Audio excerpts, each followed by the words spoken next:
حضور نے فرمایا آؤ میں تمہیں پچھلے زمانے کے ایک ایماندار نوخیز ولی اللہ کی بات سناؤں۔ پچھلے زمانے حضور نے فرمایا پچھلے زمانے میں ایک بادشاہ جادو کے زور پہ حکومت کرتا تھا۔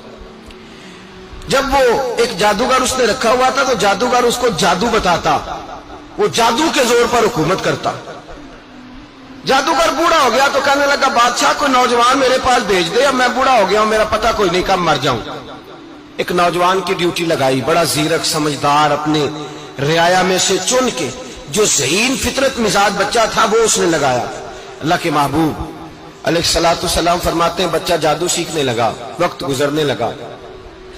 بچہ جب جادو سیکھنے جاتا تو رستے میں ایک راہب بھی تھا جو انجیل جانتا تھا، وہ اللہ اللہ سکھاتا، لوگوں کو حضرت عیسیٰ علیہ السلام کی تعلیمات سے آگاہ کرتا۔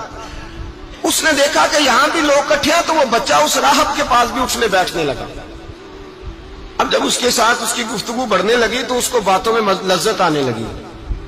اس نے راہب نے پوچھا کہ تو کون ہے اور کس طرح سے آیا ہے، کیا تیرا معاملہ ہے؟ اس نے کہا جی میں جادو سیکھنے جاتا ہوں، آپ کی باتیں مجھے بڑی اچھی لگتی ہیں۔ اس نے کہا دین سیکھ، جادو سیکھنے والے کافر ہو جاتے ہیں، قرآن و حدیث سیکھنے والوں کو اللہ کامل ایمان عطا فرماتا ہے۔ فرمایا یہ سیکھ۔ بچہ بیٹھنے لگا، اس کے پاس آنے لگا، باتیں دل میں گھر کرنے لگی۔ ایک وقت آیا کہ مسلمان ہو گیا، اور مسلمان کیسے ہوا؟ بچہ کہتا میں تجربہ کر کے ہوا۔ اب میں تھوڑا سا وقت جادوگر کے پاس بھی جاتا اور باقی سارا وقت وہاں بیٹھتا۔ میں ایک دن جا رہا تھا تو رستے میں اژدہا تھا، بہت بڑا سانپ تھا، رستہ روک کے کھڑا تھا۔ یہ حضور نے بیان کی حدیث، نبی پاک صلی اللہ علیہ وسلم فرماتے ہیں بچہ کہتا ہے کہ رستے کے اندر سانپ ہے، رستے بند ہے، لوگ چھتوں درختوں پہ چڑھے، ہراش ہے۔ کہتے چھوٹا سا روڑا میں نے اٹھایا تو میں نے کہا اللہ اگر جادوگر سچا ہے تو اسے مار دے۔ چھوٹا سا روڑا میں نے پھینکا، اژدہا کوئی نہ مرا۔ پھر چھوٹا روڑا اٹھایا، میں نے کہا اللہ اگر وہ عالم سچا ہے تو اسے مار دے۔ اب جب میں نے روڑا مارا تو اژدہا مر گیا۔ میرے اندر سے گواہی آئی نہیں دین کی باتیں سچی ہیں، نہیں قرآن کی باتیں اسلام سمجھانے کے لیے عرض کر رہا ہوں، اگرچہ اس دور میں انجیل تھی، اللہ رسول کی باتیں اچھی ہیں۔ کہتے میں مسلمان ہو گیا، اب میں نے راہب کے پاس ہی رہنا شروع کر دیا، جادوگر کے پاس چھوڑ دیا اس بچے نے آنا۔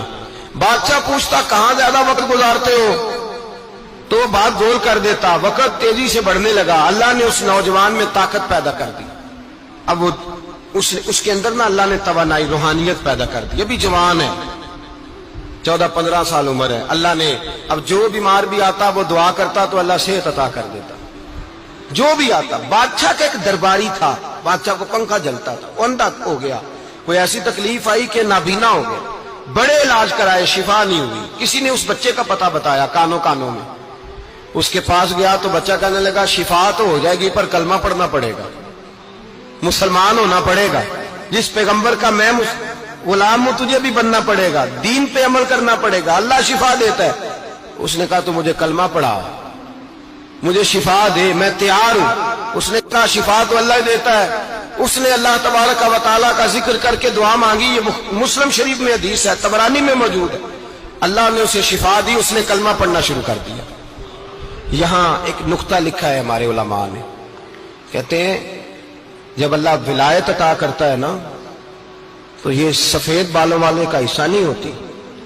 اگر جوانی میں کوئی آدمی توبہ کر کے تصوف کے رستے پہ چلتا ہے تو سب سے زیادہ ولایت اللہ اسے عطا فرماتا ہے، سب سے زیادہ ولایت اس کے پاس ہوتی ہے۔